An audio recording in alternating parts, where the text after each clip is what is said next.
کہ بنی اسرائیل کی عورتیں اور مرد اکٹھے نماز پڑھتے تھے، تو اس نماز کے لیے جب عورتیں آتی تھیں تو وہ بند سور کے آتی تھیں، تو اللہ تعالیٰ نے ان کے اوپر حیض کو مسلط کر دیا، اور اس کے بعد جو ہے نا وہ مسجدوں میں آنے رک گئیں۔ لیکن اس کے مقابلے میں حاکم اور ابن منذر نے ابن عباس رضی اللہ تعالیٰ عنہ سے یہ روایت کیا ہے کہ جب حضرت حوا کو جنت سے نکالا گیا اور زمین پر اتارا گیا تو اللہ تعالیٰ نے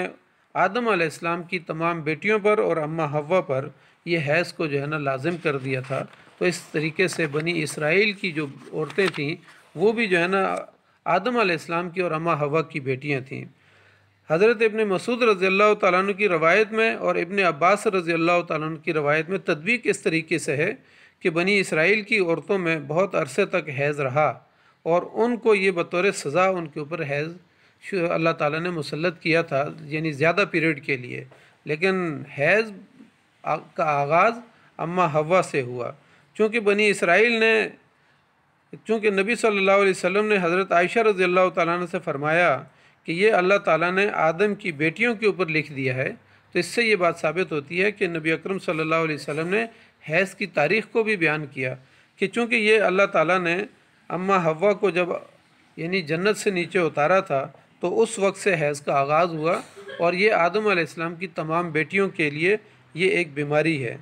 تاریخ میں یہ بات معلوم ہوتی ہے کہ یہود اپنی بیویوں کو حالت حیض کے اندر بڑا سخت قسم کا رویہ رکھتے تھے، اور وہ رویہ ان کا یہ ہوتا تھا کہ عورتوں کو گھروں سے نکال دیتے تھے، اور الگ سے جو ہے نا انہوں نے حیض سینٹر بنائے ہوئے تھے، تو عورتیں اپنا کھانا پینا سامان لے کے وہاں چلی جاتی تھیں، اور جب پاک ہو کے آتی تھیں تو اس کے بعد واپس اپنے گھروں کی طرف لوٹتی تھیں۔ لیکن اس کے مقابلے میں جو عیسائی تھے، نصارہ جو تھے، وہ حالت حیض کی بالکل پرواہ نہیں کرتے تھے، اور حالت حیض کے اندر بھی اپنی بیویوں کے ساتھ وہ جماع کرتے تھے۔ اور اس کے مقابلے میں مشرکین یہ کرتے تھے کہ وہ دوبر کا استعمال کرتے تھے، یعنی وہ اس سے بھی زیادہ اور گندہ کام کرتے تھے۔ تو لیکن اسلام نے جو ہے یعنی ایک بہترین جو ہے نا یعنی جو پیچھے اعمال اور عقائد یعنی یہودیوں کے اور عیسائیوں کے اور مشرکین کے تھے، اس کے مقابلے میں اسلام نے عورت کو وہ مقام دیا، اور حالت حیض میں مردوں کو حکم دیا کہ تم عورتوں سے دور رہو اور ان سے جماع نہ کرو، باقی بوس و کنار اور بستر میں سونا اور گھر کے کام کاج کرنا، گھر میں پکانا اور کھانا، سب مل کر جو ہے نا یہ کام کر سکتے ہیں۔ البتہ عورتوں کو یہ حکم دیا اور مردوں کو یہ حکم دیا کہ عورتوں کو یہ حکم دیا کہ اس حال کے اندر تم قرآن مجید کو نہیں چھو سکتی، اور ساتھ ہی یہ بھی ساتھ کہہ دیا گیا کہ اس حالت میں نماز جو ہے نا عورتوں کو معاف کر دی گئی، اور ساتھ جو ہے نا روزوں کی قضا جو ہے وہ لازم کر دی گئی ہے۔ امام بخاری رحمۃ اللہ علیہ نے یہ بھی نبی اکرم صلی اللہ علیہ وسلم سے اس حدیث کا ٹکڑا لیا اور کہا کہ تاریخی حقیقت کو بیان کر دیا کہ حیض آدم علیہ السلام کی بیٹیوں سے اس کا آغاز ہوا ہے، یعنی یہ صرف بنی اسرائیل کی عورتوں کے اوپر مسلط نہیں ہوا تھا، بلکہ آدم علیہ السلام کی تمام بیٹیوں کو یہ حیض آتا ہے۔ امام بخاری رحمۃ اللہ علیہ نے اس حدیث کو بخاری شریف میں کوئی 35 مقامات پر ذکر کیا ہے۔ اس سے یہ بات ظاہر ہوتی ہے کہ امام بخاری رحمۃ اللہ علیہ کتنا ان کے اندر مسائل کو مستنبط کرنے کا، یعنی مختلف ابواب کے اندر جو ہے نا انہوں نے اس حدیث کو لے کے آئے ہیں، اور اس سے مختلف قسم کے مسائل انہوں نے مستنبط کیے ہیں۔ دیگر مسائل کا اگر ہم دیکھیں تو اس حدیث سے ہمارے سامنے یہ بات آتی ہے، اس حدیث میں پہلی بات ہمارے سامنے یہ آتی ہے کہ حائضہ عورت نے اگر احرام باندھ لیا ہے اور اس کو راستے میں جو ہے نا حیض شروع ہو گیا، تو نبی صلی اللہ علیہ وسلم کے احکامات کے مطابق وہ تمام مناسک حج ادا کرے گی، یعنی وہ منا جائے گی، پھر عرفات جائے گی، پھر مزدلفہ جائے گی، اس کے بعد منا میں جائے گی، اور پھر کنکریاں مارے گی۔ لیکن نبی صلی اللہ علیہ وسلم نے ایک بات سے ان کو روکا کہ آپ خانہ کعبہ کا طواف نہیں کر سکتی۔ حضرت عائشہ رضی اللہ تعالیٰ عنہ کے ساتھ ظاہر یہ واقعہ پیش آیا تھا، تو نبی صلی اللہ علیہ وسلم نے پھر ان کو منع کیا کہ آپ خانہ کعبہ کا طواف نہیں کریں گی اور صفا اور مروہ کی سعی نہیں کریں گی، اس کے علاوہ باقی سارے کام آپ جیسے باقی حجاج کریں گے آپ بھی یہ کام کر سکتے ہیں۔ اسی طریقے سے حائضہ اور نفاس اور جنبی اگر وہ بیت اللہ کا طواف کر لیتے ہیں تو پھر فقہا اور محدثین نے کہا ہے کہ ان کے اوپر دم لازم آتا ہے، اور وہ دم ایک اونٹ کے برابر جو ہے نا وہ دم ان کو ادا کرنا ہوگا۔ تو اس طریقے سے جو ہے نا یہ ہمارے فقہا نے اور محدثین نے یہ بات کی ہے۔ عربی لفظ میں حیض جو ہے نا یہ بغیر تا کے اگر بولا جائے تو اس کا مطلب یہ ہوتا ہے کہ غیر حیض اس سے مطلب لیا جاتا ہے، لیکن حیض والی عورت کے لیے اگر حائضہ بولا جائے گول تا کے ساتھ تو اس کا مطلب یہ ہوتا ہے کہ یہ حیض والی عورت ہوگی۔ اس کی جمع حیض آتی ہے یا حوائض آتی ہے، لیکن عربی زبان کے اندر اس کے اور بھی جو ہے نا باقی استعمال کچھ الفاظ استعمال ہوئے ہیں، مثلا تمس، عرق اور زحق اور فراق اور اکبار، احسار اور فراق اور تمس اور دراس اور نفاس، یہ تمام الفاظ جو ہے وہ عربی زبان میں مختلف احادیث کے اندر اور مختلف جگہوں پر جو ہے نا یہ استعمال ہوئے ہیں، لیکن ان تمام کا مطلب یہی ہے کہ حالت حیض۔ جبکہ اس کے مقابلے میں استحاضہ جو ہے، استحاضہ کے بارے میں کہتے ہیں کہ یہ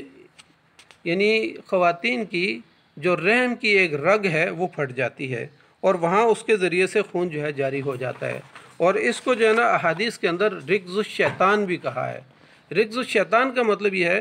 کہ وہ شیطان اپنی انگلیوں کے ساتھ یعنی رحم مادر کے اندر وہ انگلیاں مارتا ہے اور وہاں سے جو ہے نا وہ رگ پھٹ جاتی ہے، اور وہ یہ چاہتا ہے کہ تاکہ خواتین دینی امور کے اندر جو ہے وہ مغالطے کا شکار ہو جائیں، اس لیے جو ہے نا اس کو رکز الشیطان کہا گیا ہے۔ جبکہ اس کے مقابلے میں نفاس کا خون مادر رحم کے اندر ہوتا ہے،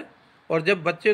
یعنی وہاں حمل ٹھہر جاتا ہے تو وہ خون رک جاتا ہے، اور اس کے بعد جب بچہ پیدا ہوتا ہے تو بچے کے پیدا ہونے کے بعد وہ خون جو ہے نا اکٹھا باہر نکلتا ہے اور اس کو نفاس کا خون کہتے ہیں۔ اسی طریقے سے مرد اپنی بیویوں کی طرف سے اس حدیث میں یہ بات بھی سامنے آتی ہے کہ جیسے کہ نبی اکرم حضرت عائشہ رضی اللہ تعالیٰ عنہ نے فرمایا کہ نبی اکرم صلی اللہ علیہ وسلم نے مجھے حج کے وہ سارے مناسک بتانے کے بعد پھر 10 یعنی ذی الحج کو نبی صلی اللہ علیہ وسلم نے اپنی تمام ازواج کی طرف سے قربانی کی اور گائے کی قربانی کی، اور اس میں یہ آتا ہے کہ جب حضرت عائشہ رضی اللہ تعالیٰ عنہ کے سامنے گوشت پیش کیا گیا تو ان سے پوچھا گیا، انہوں نے پوچھا کہ یہ گوشت کہاں سے آیا ہے، تو پھر بعد میں ان کو بتایا گیا کہ نبی اکرم صلی اللہ علیہ وسلم نے اپنی ازواج کی طرف سے گائے کو ذبح کیا ہے۔ تو اس سے یہاں بات یہ ہمارے سامنے آتی ہے کہ اگر کوئی شخص اپنی بیویوں کی طرف سے کوئی قربانی کرنا چاہے تو وہ بغیر اجازت کے بھی وہ قربانی کر سکتا ہے، یہ نبی اکرم صلی اللہ علیہ وسلم کی سنت ہے۔ اسی طریقے سے حائضہ عورت کو اسلام نے کتنی عزت دی ہے، یعنی اس سے پہلے یعنی یہودیوں کا رویہ اور عیسائیوں کا رویہ اور مشرکین مکہ کا جو رویہ تھا، اس کے مقابلے میں اسلام نے اس بات کی اجازت دی ہے کہ اگر کوئی عورت حائضہ ہو تو وہ کپڑا باندھ کے مرد اور عورت مباشرت کر سکتے ہیں۔ یہاں مباشرت کا مطلب یہ ہے کہ وہ ایک بستر کے اندر سو سکتے ہیں، بوس و کنار کر سکتے ہیں، لیکن یہ اس شخص کے لیے ہے کہ جس کو اپنے نفس کے اوپر کنٹرول ہو کہ وہ اس کے بعد آگے جماع کی طرف نہ چلا جائے، لیکن اگر اس کو کنٹرول نہیں ہوگا تو پھر اس کے مقابلے میں اس کو یہ مباشرت کرنا بھی جائز نہیں ہے اس کے لیے۔ اسی طریقے سے اگر ہم پاکستان کے اندر دیکھیں تو کچھ گلگت کے اندر کچھ ایسے علاقے ہیں کہ جس میں آج بھی یہودیوں والا جو رویہ تھا وہ عورتوں کے ساتھ رکھا جاتا ہے، یعنی کلاش کے علاقے کے اندر سننے میں یہ آیا ہے کہ وہ عورتوں کو جب وہ حالت حیض کے اندر ہوتی ہیں تو ان کو حیض سینٹروں میں بھیج دیا جاتا ہے، ان کو کھانا اور پینا اور ساری چیزیں ادھر دے دی جاتی ہیں، اور اس کے بعد جب وہ حیض سے پاک ہو جاتی ہیں تو واپس پھر اپنے گھروں کے اندر آتی ہیں۔ دراصل اسلام نے ہمیں ایک مناسب یعنی رویہ اختیار کرنے کی تعلیم دی ہے کہ اگر عورت حالت حیض میں ہے تو مرد اور عورت آپس میں جماع نہیں کر سکتے، اس کے علاوہ عورت باقی گھر کے سارے کام کر سکتی ہے، گھر کے اندر بیٹھ سکتی ہے، کھانا پینا ہے، اٹھنا بیٹھنا ہے، میل ملاپ ہے۔ تو اسلام نے ہمیں اعتدال کا راستہ ہمیں بتایا ہے، تو اللہ تعالیٰ سے ہم دعا کرتے ہیں کہ اللہ تعالیٰ ہمیں جو نبی اکرم صلی اللہ علیہ وسلم کی سیرت ہے، نبی اکرم صلی اللہ علیہ وسلم کی تعلیمات ہیں، اور جو قرآن نے ہمیں احکامات دیے ہیں اور نبی صلی اللہ علیہ وسلم نے ان احکامات کو کھول کے ہمارے سامنے بیان کیا ہے۔ تو حضرات آج ہم نے یہ کتاب الحیض کی جو پہلی حدیث ہے جس میں نبی اکرم صلی اللہ علیہ وسلم نے حائضہ عورت کو مناسک حج کیسے ادا کرنے ہیں اس کے بارے میں ہمیں بتایا ہے، تو اللہ تعالی ہمیں ان باتوں کے اوپر عمل کرنے کی توفیق عطا فرمائے۔ جزاک اللہ، بہت بہت شکریہ۔ السلام علیکم ورحمۃ اللہ وبرکاتہ۔